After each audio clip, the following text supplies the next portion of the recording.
You're just a lowly farmer, that's all. My sister's words hung in the air like a slap. Everyone laughed, my parents, my brother, even my aunt who once begged me for rent money. I didn't say a word. I just smiled, stood up from the Thanksgiving table, and quietly reached into my purse. A minute later, I had canceled every payment I had been making for the past 5 years. 72, zero in total mortgage assistance, tuition for my niece, medical insurance for my father. Gone. They didn't notice at first. But when the lights went out, the cards bounced, and the phone lines died, they realized something terrifying. The lowly farmer they laughed at was the one keeping their lives running. And I was done. Done growing things for people who only knew how to consume. Now, they'd have to survive without me. I wasn't always just a farmer. Back in college, I studied agricultural science because I loved the land, not because I lacked options. My friends took city jobs. I came back to Nebraska to revive my grandparents' forgotten land, acre by acre. I planted, harvested, repaired rusted irrigation lines, and built something real, tangible, livable. But to my family, my success didn't matter unless it came with a briefcase. They'd pat my head and say things like, "It's cute that you still grow things.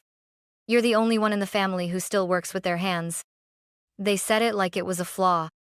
I didn't argue. I just showed up always with support. When my brother lost his job, I covered his rent for 6 months. When my sister's husband left, I bought groceries for her and my niece for nearly a year. When mom needed surgery, I maxed out a card to cover the insurance gap.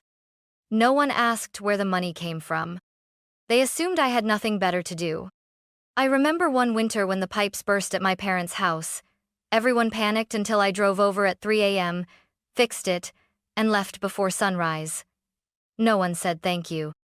But a week later, my dad joked, "Well, at least she's good for plumbing." They all laughed. That kind of laughter where you're the punchline dressed up as a compliment stays with you. It settles in your bones like cold wind.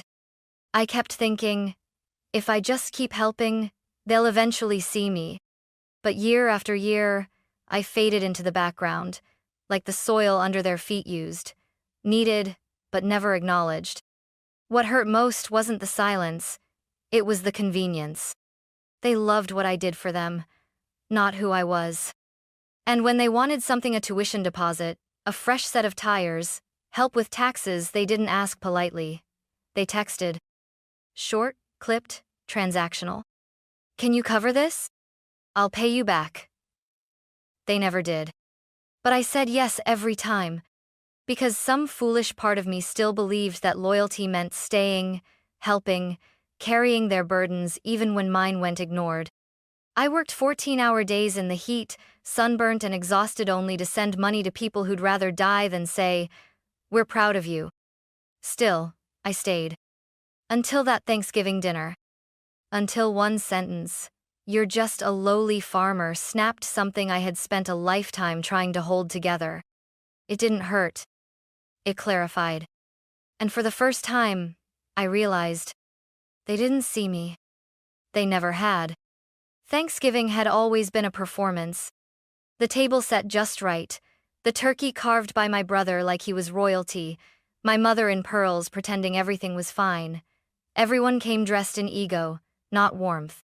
And every year, I played my role, the quiet one who brought pies, fixed the broken porch light, and paid for half the groceries without being asked. This year, I paid for all of it. The food, the florist, the seating rental, even the Uber for Aunt Marianne, who couldn't drive at night. No one noticed. Not until the toast. It was my brother, Mason, who stood up first, tall, confident, barely sober. "To the people who really keep this family going," he said, raising his glass. "To those who build legacies, not plant potatoes." Laughter erupted.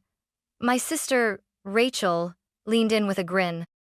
"You're just a lowly farmer, that's all." The words hit me like spoiled milk, sir, but familiar. The kind you smell and realize you've known it was rotten all along. Everyone laughed. Even my father, who I once bailed out of debt. Even my mother, whose prescriptions I quietly covered last fall. Even Rachel, who I'd Venmo'd 800 just the week before for her daughter's tuition. No one looked at me. No one expected me to respond. And for a moment, I didn't. I sat still, let the sound of their laughter dissolve into background noise, like a radio I'd finally stopped trying to tune. Then I stood up slowly. My chair scraped against the tile. I didn't raise my voice. Didn't cry. Didn't beg them to see me. I just pulled out my phone, opened my banking app, and tapped a few screens. One by one, I severed every line.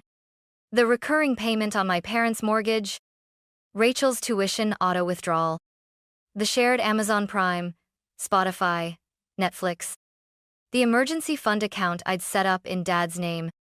All of it. Gone. 72. Zero in total. Support deleted in less than a minute.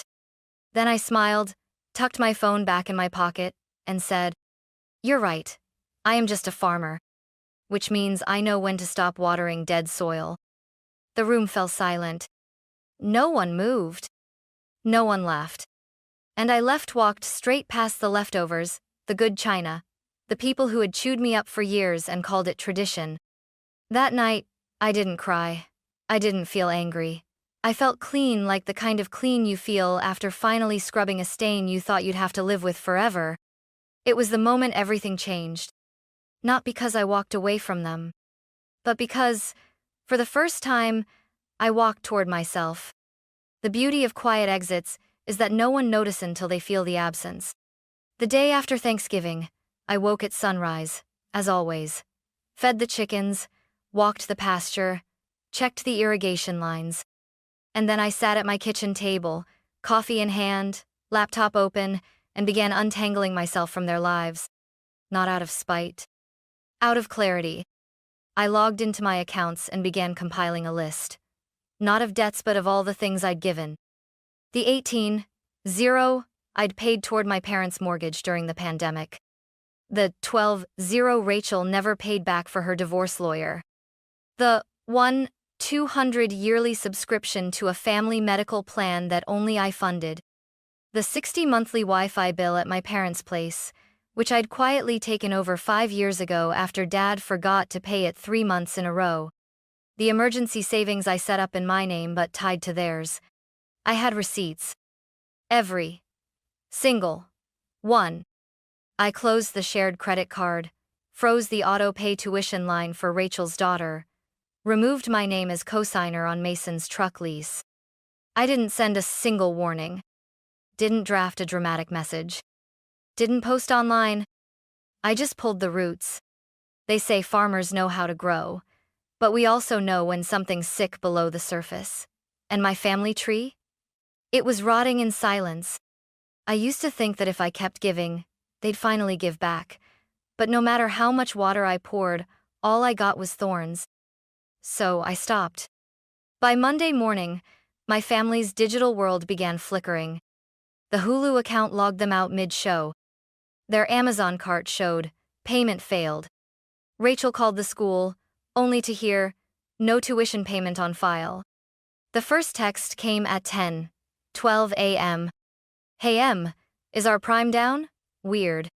Then, "Hey, the mortgage account says you're not listed anymore. Are you doing okay? Just checking in." I didn't respond. It wasn't about revenge. It was about recovery. I had spent years keeping the lights on for people who couldn't even remember to say my name in a toast. And now, they were fumbling in the dark. Confused, exposed, dependent. But the truth? They always had been. They just didn't know it. Until the farmer they dismissed quietly walked away with the soil, the sun, and the seed. By Tuesday, the panic had turned from quiet confusion to frantic calls. I muted every one of them. I wasn't being cruel. I was being methodical. Because what they forgot was this. I didn't just send money. I built their systems. It was me who installed the solar inverter at Dad's house when the power bill spiked. Me who gifted Mom that programmable fridge she loved posting on Instagram. Me who paid for the smart thermostat, the doorbell cam, the water filter under the sink. all of it mine. So I drove there, mid-morning, unnoticed. The front door still used the smart lock I'd bought, one swipe on my phone, and the lock clicked open. No one was home. In under 30 minutes, I removed the inverter panel, disconnected the fridge from the cloud sink, factory reset the thermostat, and took the Wi-Fi hub with me, unscrewed the water filter, and left a sticky note. Filtered support removed. Then I opened the linen closet where they still kept the emergency supplies. I had quietly restocked every year and took back my contributions. The backup lanterns, thermal blankets, the solar power banks. It wasn't vengeance. It was a return. When I reached Rachel's apartment, I didn't go inside. I simply logged into the Nest camera app. I still had access to another forgotten gift and disabled her front door cam with one click. Logged out. Erased history. The support wasn't just financial, it was infrastructural. I'd been their shadow architect. And now I was deconstructing what I'd built brick by brick, bite by bite. Next, I contacted the school Rachel's daughter attended. I had prepaid through the end of the semester, so I let it stand. But I pulled the donation I'd made under Rachel's name for the school library. The principal emailed me with concern. I replied, "Feel free to list it under my name moving forward. I'm the one who paid it." Then came the medical side. I contacted the insurance provider and removed all dependents under my employer-sponsored plan. The next renewal would not include them. I notified the pharmacy where I'd been paying for Mom's arthritis meds out of pocket. I told them to transfer the account to her. They asked if I wanted to leave a note. I said, "Just let her know her farmer daughter sends her best." By the end of the week, they were no longer just confused. They were scared because everything they assumed was just there was unraveling. Not violently. Not loudly. But completely. This wasn't a tantrum. It was a harvest. And I was simply collecting what was mine. By Friday, the silence broke. And it didn't break gently. It began with a message from my cousin Haley. "Hey, just saw something weird in the group chat. Are you okay?" Attached was a screenshot. My sister Rachel had written, "Emily's been off lately. I think she's having one of her breakdowns again." Then Mason chimed in. "She's always been sensitive. She takes things way too personally." Mom added, "Let's just give her space. Hopefully she'll come around." Give me space? They'd spent the last decade swallowing everything I gave, and now when I stopped suddenly I was the fragile one? That's how it always worked. When I gave, I was dependable. When I withdrew, I was dangerous. But they weren't just whispering among themselves now. They were constructing a new version of Mioni where I was unstable, irrational, ungrateful, and it was spreading. Saturday morning, I received a vague email at work from HR. "Hi, Emily. We received an anonymous tip suggesting you may be experiencing emotional distress. We're obligated to check in, hope everything's okay." Attached was a concern note. "Emily Dalton may be showing signs of instability. Sudden behavioral shifts, severing family ties, concerning." I traced the email's IP. It came from a library terminal in my hometown. I didn't need more proof. I saw it clearly now. They weren't sorry. They were afraid of being exposed. And in their fear, they chose smear. Not confrontation. Not apology. Character assassination. Then came the phone calls. Dozens. Blocked. Voicemails piling up, laced with guilt. "Emily, we're worried about you. You're scaring everyone. Please stop this nonsense." And finally from Mom. "What you're doing is cruel. Family is forever." That line. Family is forever. The rallying cry of manipulators, who never expected to be held accountable. They weren't trying to win me back. They were trying to recontain me. To fold me back into the role they were comfortable with. The helper, the quiet one, the one who fixes, without asking. But that version of me had been buried with last season's harvest. Now they were scrambling, trying to plug leaks in a story that no longer held water. And they hadn't even seen what was coming next. Because while they were busy rewriting the past, I was preparing to publish the truth. They showed up on a Sunday. I was in the greenhouse, pruning the last of the winter tomatoes when I saw the truck pull up. It was my father's Ford. Rachel was in the passenger seat, Mom in the back. They didn't call, didn't text. Just arrived uninvited like it was Easter brunch, and not the aftermath of a slow, intentional detachment. I didn't rush. I didn't hide. I took off my gloves, washed my hands, and walked out the front door like I'd been expecting them. They were already halfway up the porch steps when they froze. I didn't smile. Didn't invite them in. "You've got 5 minutes," I said. "Use them well." My mother blinked, eyes already glossy, like she had come rehearsed to cry. She stepped forward. "Emily, this has gotten out of hand. We're worried about you. You've always been the heart of this family." I laughed. Soft. Hollow. "No. I was the fuel, Mom. You just kept driving." My father cleared his throat, jaw tense. "We don't know what this is really about, but we're family. We don't turn our backs on each other." I tilted my head. "No? Then explain why I was good enough to pay your bills, but not good enough for a seat at the table." Rachel spoke next, arms folded like she was auditioning for a soap opera. "You're throwing away your own blood? Over what? Pride?" I took a breath. Felt the wind shift through the silence. Then I stepped forward, just one step, and looked each of them in the eye. "You want to know what this is really about? Okay. It's about every time I fixed something and got told I was just doing my duty. It's about every dollar I gave that was met with silence. It's about how I made your lives livable, and all you ever gave me in return was a label, lowly farmer." Mom started crying harder now, like the noise would drown out the truth. "You let them talk about me like I was broken," I said, turning to her, "and you said nothing. You let them write me off as unstable when all I did was say no for the first time in my life." I turned to my father. "You taught me that love meant loyalty, obedience, self-sacrifice. But what you really meant was, be usefuler, be invisible." Then Rachel. "And you were the loudest. You laughed the hardest. But you forgot something, Rach. Farmers don't just grow. We remove. We burn fields to the ground when it's time to begin again." Silence. Rachel looked away first. My father blinked, as if seeing me clearly for the first time and not liking what he saw. Mom sobbed quietly into her scarf. And then, like a final seed planted, I added, "I didn't cut you off out of vengeance. I cut you off because I finally believed that I deserved peace." My father tried one last push. "We miss you." I shook my head. "No. You miss the version of me who didn't speak, didn't ask, didn't stop. You miss the silence. But I'm not silent anymore." I stepped back. "Your time's up."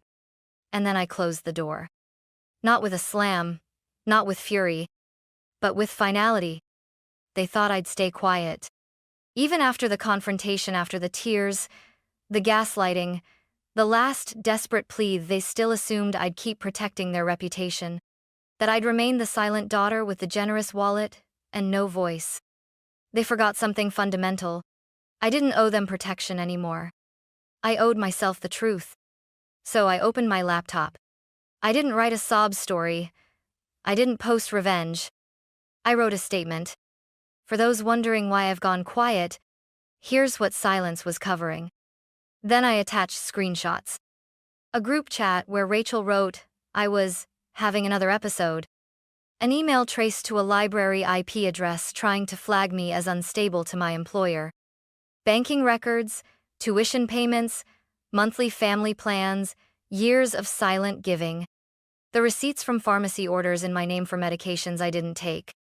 The shared Amazon Prime history, showing everyone else's names, shipping addresses, none of it mine. I titled the post, Lowly, but not silent.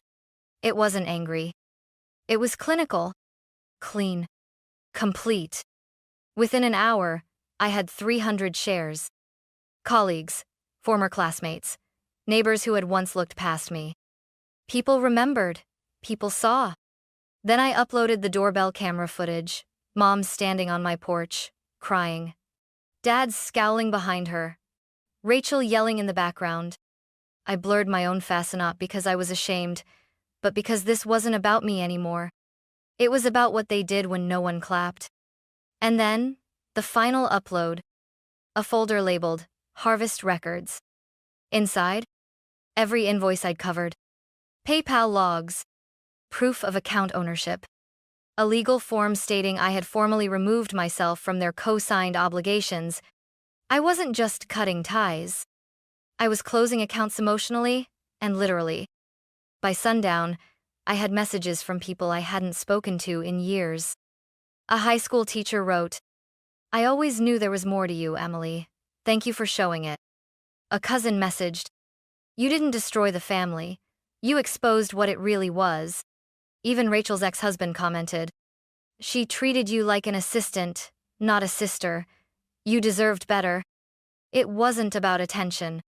It was about validation, the kind that doesn't ask for applause, just accuracy. And slowly, the family fortress crumbled. Mom deleted her Facebook the next morning. Dad's company page was set to private by noon. Rachel, once a proud momfluencer, posted a cryptic story. Sometimes people twist your kindness. And then ghosted the app entirely. But none of them reached out again. They knew the spotlight was no longer theirs to control. Because the thing about farming is, we work in silence. But when the storm breaks, everyone sees what was buried. And the moment the truth sprouted from the soil, they had no choice but to watch it grow. In the weeks that followed, there were no more messages. No cryptic emails. No guilt-laced voicemails. No unexpected arrivals in my driveway. Just silence.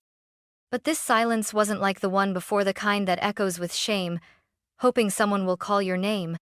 This silence was peace. And for the first time in years, I didn't dread it. I embraced it. I tended to my crops. I restained the barn. I bought new soil and planted a line of sunflowers by the eastern fence. Every shovel of dirt felt like a ritual, not burying pain, but planting space. I started going to town more, made friends at the farmer's market. One woman named Laura, a retired nurse, brought me peach cobbler just because I looked like someone who's learning to breathe again. And I was. I even took a weekend trip, me first in over a decade. Left the farm in the care of my assistant, packed a bag, and drove to Colorado. No phone calls, no expectations, no emergencies to fix. Just me. Myself. And the version of Emily I hadn't met since I was 18. One morning, I opened an old box in the attic. Inside were cards I'd written as a kid. "Happy birthday, Mom." "Thank you for everything, Dad." "You're the best sister, Rachel." They were covered in glitter, stickers, and sincerity. I held them in my hands and whispered softly, not with bitterness, but finality. I meant every word back then. But now I mean something else. I choose me. I didn't burn the cards. I didn't throw them away. I simply placed them back in the box, closed the lid, and walked downstairs into the sun. That was the difference now. I didn't need to erase the past to move on. I just refused to let it define my future. Because the truth is, I didn't stop being family. They stopped being mine. And in choosing distance, I didn't choose hate. I chose health. I chose boundaries. I chose soil that finally fed me back.